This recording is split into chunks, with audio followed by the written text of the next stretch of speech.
For those of you who are unfamiliar with film, film is a photographic medium that records images using light-sensitive chemicals instead of a digital sensor.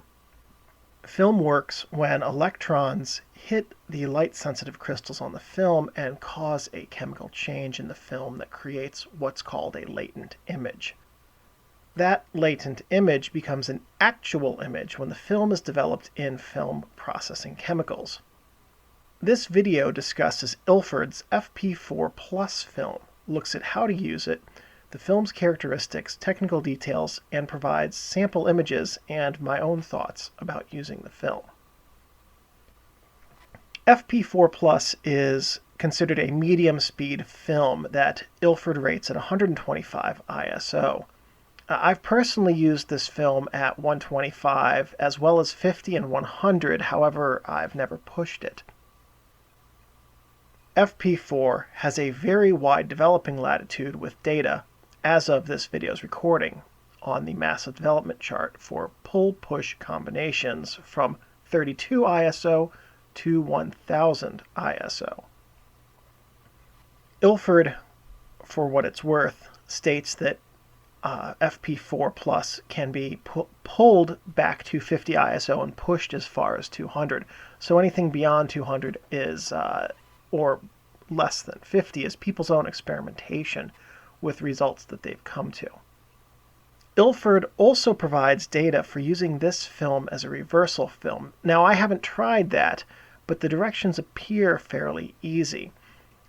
Ilford recommends Delta 100 or Pan-F Plus more so than FP4 Plus for reversal film, but they note that FP4 Plus can provide a suitable reversed image. This makes FP4 Plus an option for black and white motion films, or simply for experimenting as a reversed image or for creating black and white slides. Ilford rates FP4 Plus at 125/22, that's the ISO/DIN. So it's 125 ISO or 22 DIN. ISO stands for International Standards Organization, and there's a whole method of looking at films that has to do with foot speed. I don't actually know what that means, but that's how the ISO standard develops film speed, but Ilford did not do it that way. Ilford's fact sheet says that FP4 Plus has a speed rating of ISO 125/22, which is 125 ASA, 22 DIN, or an exposure index of 125 to daylight.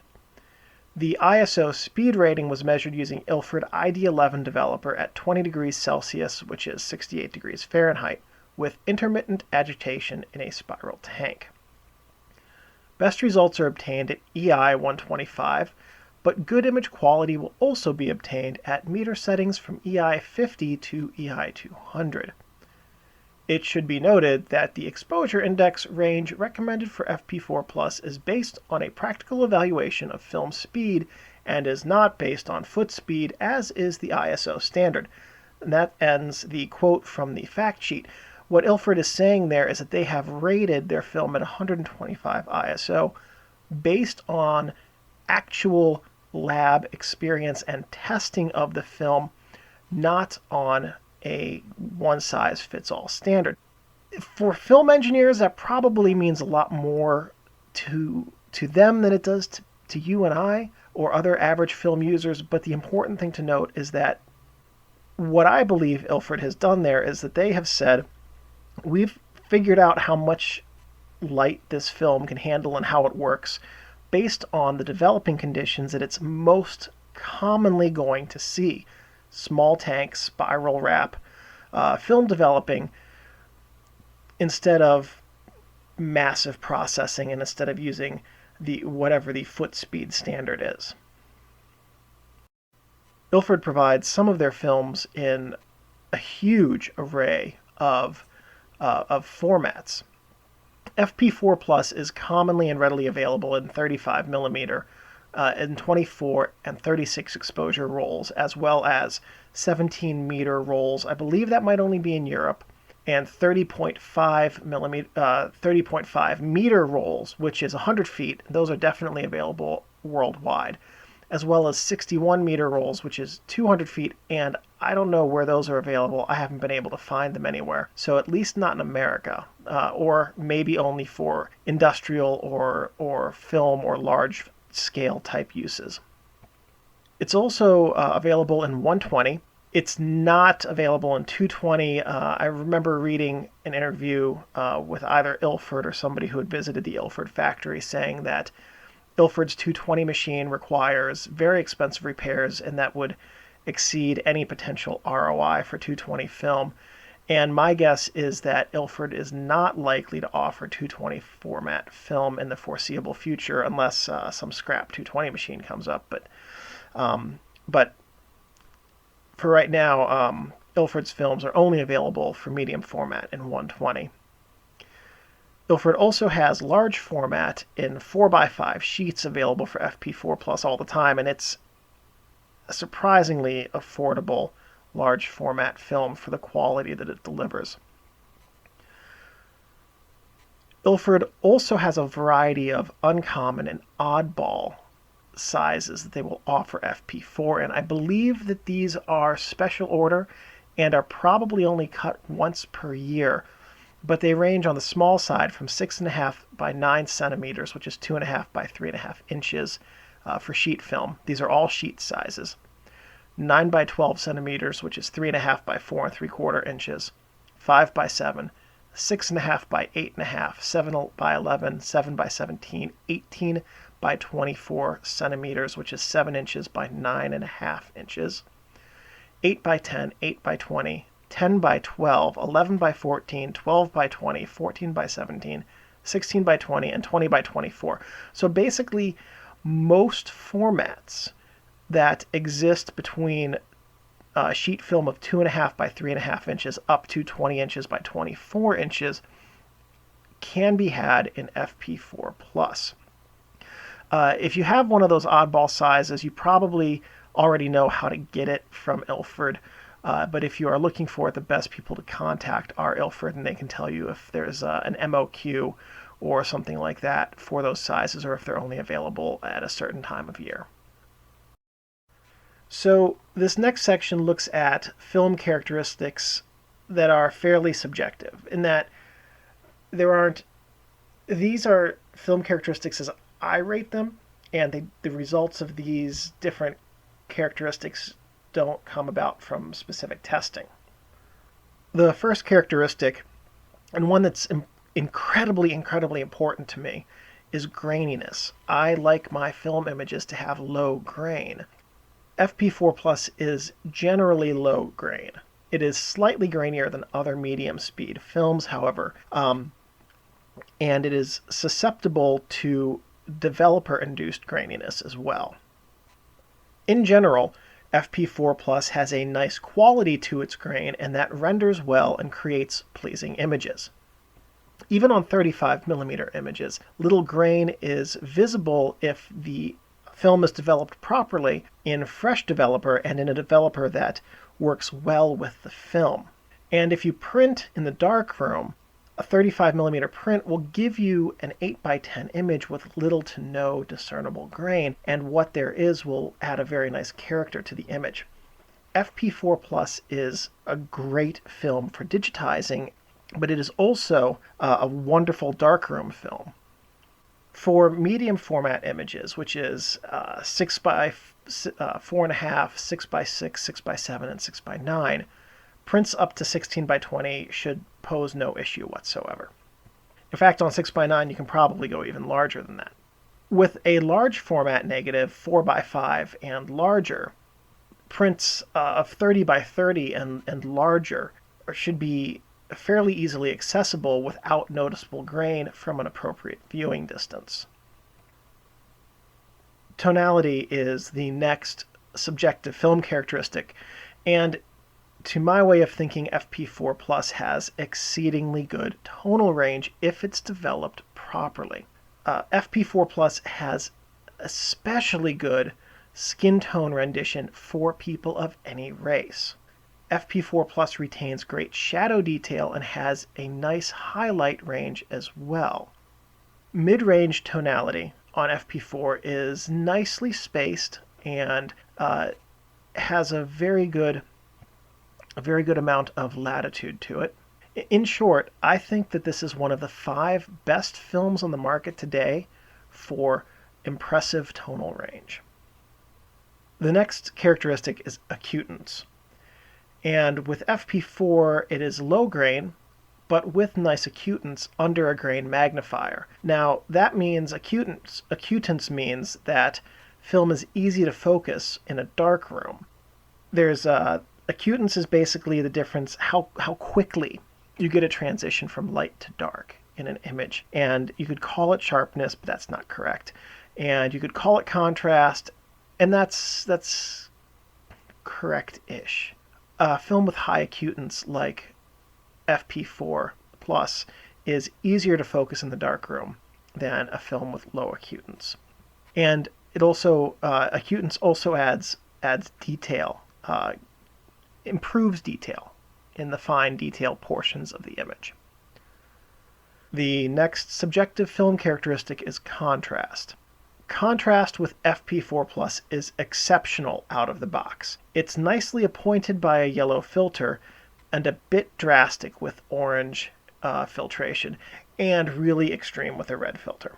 For FP4 Plus, your best bet is to either use it unfiltered or to put a yellow filter on if you want to make your skies a little bit darker. And there are some images in the image section that were taken with an orange filter. The red filter images with this film were unusable and just garbage. So strongly recommend not really going past a yellow filter with this type of film. Our next subjective film characteristic is sharpness. And this film will outperform your lens. So you don't have to worry about image sharpness. It's got it in spades. The next subjective film characteristic is dynamic range, also called gamma. The characteristic curve, which we'll see in a little bit, will show that this film has great dynamic range, as will the sample images. Pretty fantastic range with this film. One additional note here is that this film has very little stain, and that means that it has little base fog. Now, what that means for practical use is that little stain means better shadow detail. It also means better printing, better contrast, and better image clarity. And that's a really nice characteristic of this film, and Ilford has done a great job with controlling image stain when this film is developed. So what are some good uses for this film? In my opinion, FP4 Plus really stands out for portraits. That's one of its strongest uses. Documentary imagery and urban photography also benefit if you pursue this film in such a way that developing it results in grain. Urban photography especially, with a little bit of grain, is a fantastic use for this film. In medium and large formats, FP4 Plus is one of the best portrait films on the market. In large format particularly, it can take wonderful landscapes and nature photos as well. Large format architectural work can be okay with FP4 Plus, but frankly there are better options. So if you're looking for large format black and white architectural film, FP4 Plus should not be your first choice. For digital conversion, FP4 Plus converts to a digital image very nicely. With a proper digitization technique, FP4 Plus will retain tonality and detail in each tonal zone. Now that said, FP4 Plus prints in a darkroom much more nicely than a digital version of the negative could present. That's because the film has a significantly greater tonal range than your digital imaging sensor or scanner can replicate.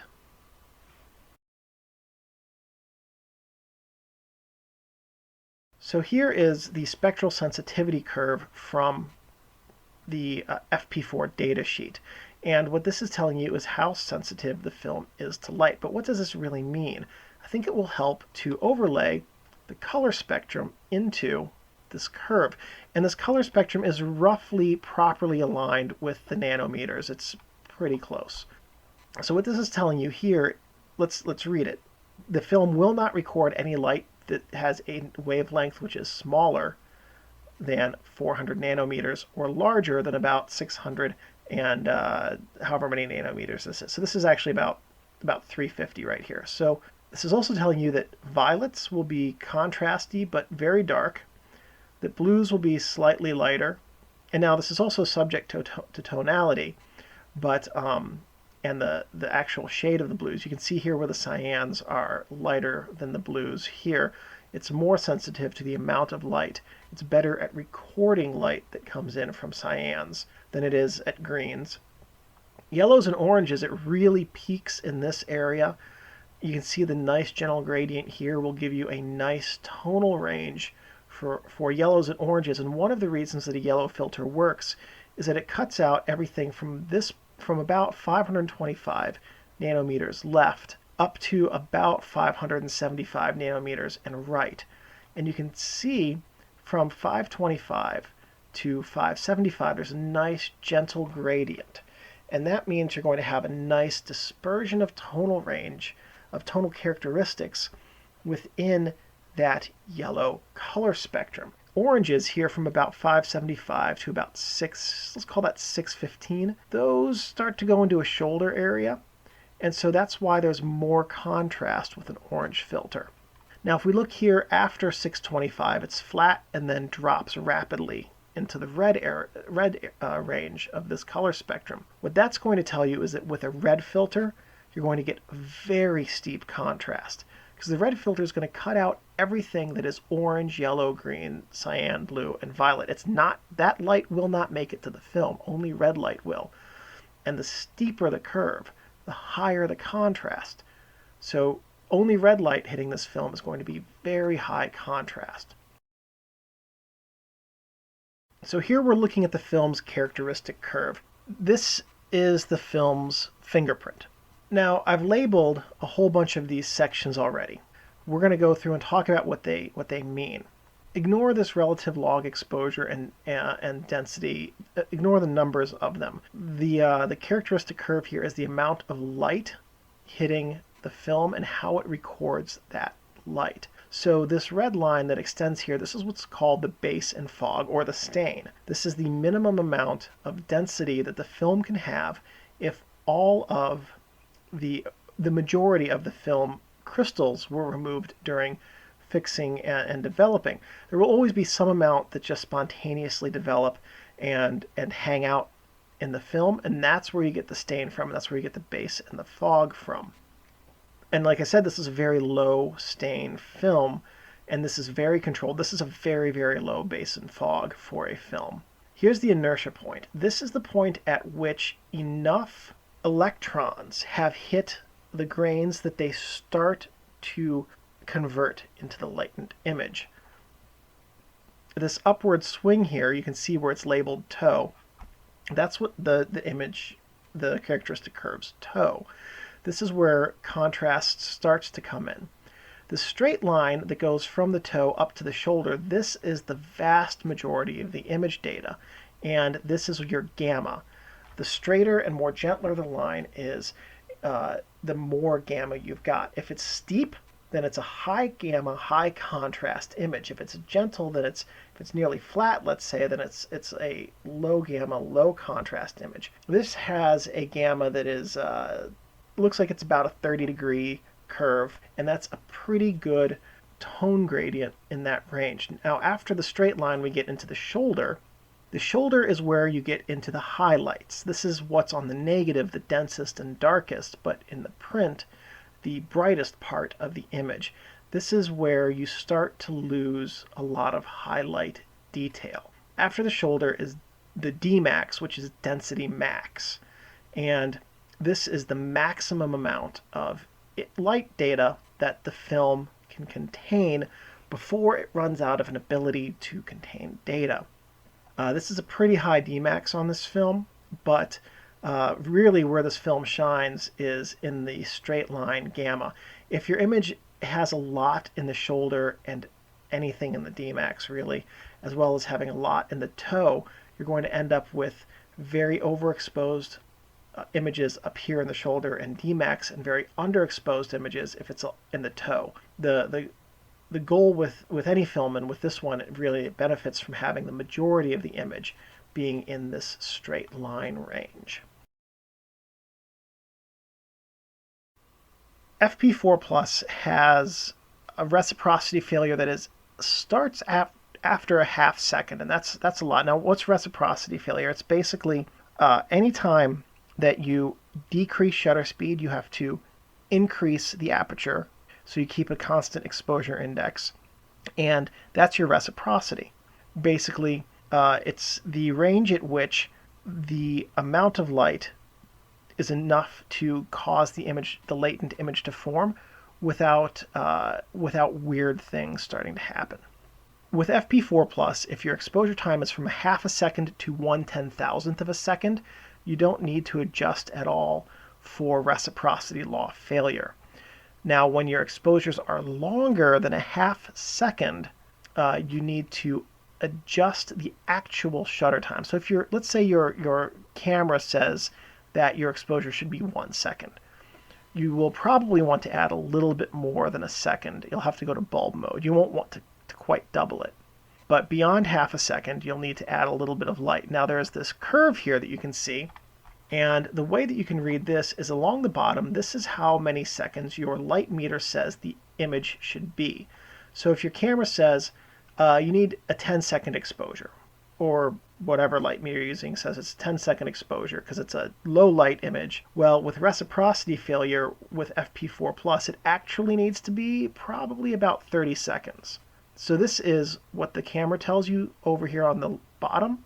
Along the side, this is what it actually needs to be.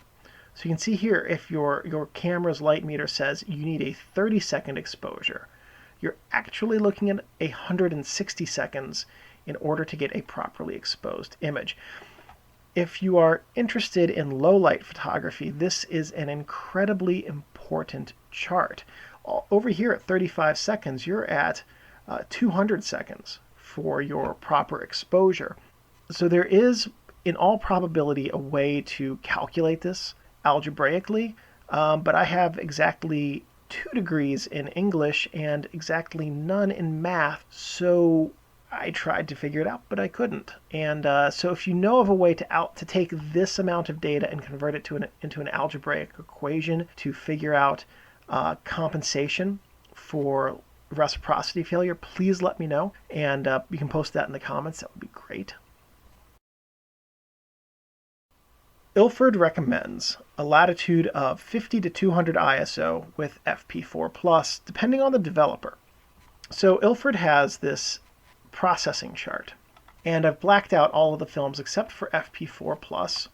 What you can see here is that they're giving you 3 different ISO options: 50, 125, and 200.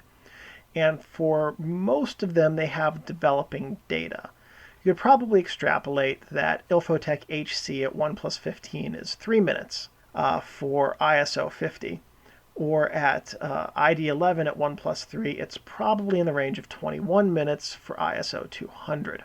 But there's a pretty good amount of data here that you can use to help you obtain a proper development for your film. You can also use the massive development chart, which there's a link to in the description, and it has a much wider range of ISO selection and a much wider range of developer selection as well. So, personal experience, I've used this film at 50, 100, and 125. My guess is that 32, if you wanted to pull it that far, would be too flat. At least for my taste it would be. And I'm also going to guess that pushing it all the way to 1000, which is the fastest speed I could find on the developing chart when I was recording this, that would probably be highly grainy and very contrasty. I could see pushing this one to 400 as an experiment, but I personally wouldn't want to push this film too much. I think pulling it gives such a nice result. 50 and 100 this film does so nicely that it's best to work with the film as a medium or medium slow film and really let it soak in a lot of light, and then just pull the developing so you have fewer highlights in your finished image. And and work with a nice low-grain developer to achieve very nice results. Recommended rating for this film. Try this film as 125 as well as 150. And as 200 as well. Ilford gives you data for it, and go for it. I just haven't tried it yet. I suspect that shooting it either at the rated speed or pulling the film to 100 or 50 will give you results that you really genuinely love from this film. Pulling the film is going to reduce the image contrast, but this is not a highly contrasty film in the scheme of things, and pulling it risks the image looking flat. That's okay in my book because you can add contrast to an image more easily than you can remove contrast from an image, whether that's in Photoshop or in the darkroom. In general, I like to pull Ilford films, all of them, one stop to achieve a contrast that I find more pleasing. The exception to this being FP4 Plus, which I actually typically shoot at its rated speed because I find the results from it at 125 being exceedingly good. Filters that work well and do not work well for this film. Yellow is the best result if you're going to use any kind of filter. Orange is going to be a bit much, and red is not a good idea. Filters like blue and green are likely to return images that appear underexposed. Now, the reason for that is because your camera will see the light as a constant amount of light. And if we think back to the spectral sensitivity curve, the film is going to see a lot more orange than it does blue and purple and green. But your camera, even though it's only getting blue and green light with those filters on it, still sees the same amount of light. So your camera is seeing more light than the film is recording. So if you put a blue or green filter on, your film is not going to record as much light data because it's simply not capable of recording as much light data. So you would likely need to intentionally overexpose your film slightly, maybe a third of a stop or half of a stop, to compensate for the film's reduced sensitivity to blue and green and purple compared to how it sees yellow, orange, and red. But that said, I think that you would get a very flat image off of a blue or a green filter simply because there's not as much of a range with those colors in the film's sensitivity. For formats, personally, my preferred format for this film is 120 with a close second being 4x5. I like this film a lot in 35mm, especially because I can buy it 100 feet at a time and it's not breaking the bank when I do. But really at 120, this medium format, this is a magnificent film to use. So I've tried a number of developers with FP4 Plus, including some that I've neglected to list here because I tried them before I recorded developer data with the film that I developed. So I've tried DK50 1+3 as well as 1+1, D76 1+1 as well as 1+5, Rodinal 1+100, and Ilfosol 3 at 1+14. Now when we see the sample images, there'll be breakers in there that tell you what the developer combination is for the images you're about to see. My personal favorite developers for this are DK50 and D76. Ilfosol 3 is okay, but D76 at 1+1 is very possibly the best pairing for this film of everything that I saw. DK50 1+1, to my personal preference for image results, I think returned the best image quality, but it was slightly higher grain than D76. I would not suggest using Rodinal for this film on 35mm images. And that's a good rule of thumb for Rodinal. Don't use it on 35mm film. However, on FP4 Plus, the Rodinal resulted in grain that was blotchy, and the tonality was nice. The shadow detail was largely lost. The highlight detail was largely preserved quite well, and the contrast was suitable, but it was super grainy. The images were very, very grainy, and it was just an uneven amount of grain in a lot of places. If you're using 120 or 4x5, Rodinal would probably be just fine for this film and would probably give you some very nice results, actually. But just skip Rodinal for the 35mm. So if this video was helpful, please give me a thumbs up. That lets me know I'm on the right track. If you have comments or suggestions, please leave those below, and I'm pretty good about getting back to you pretty quickly on those. If you'd like to subscribe, there's a subscribe button, and you can use that to find out when I'm going to release more camera and photography related videos. And one last thing, thank you guys for watching, and take great photos.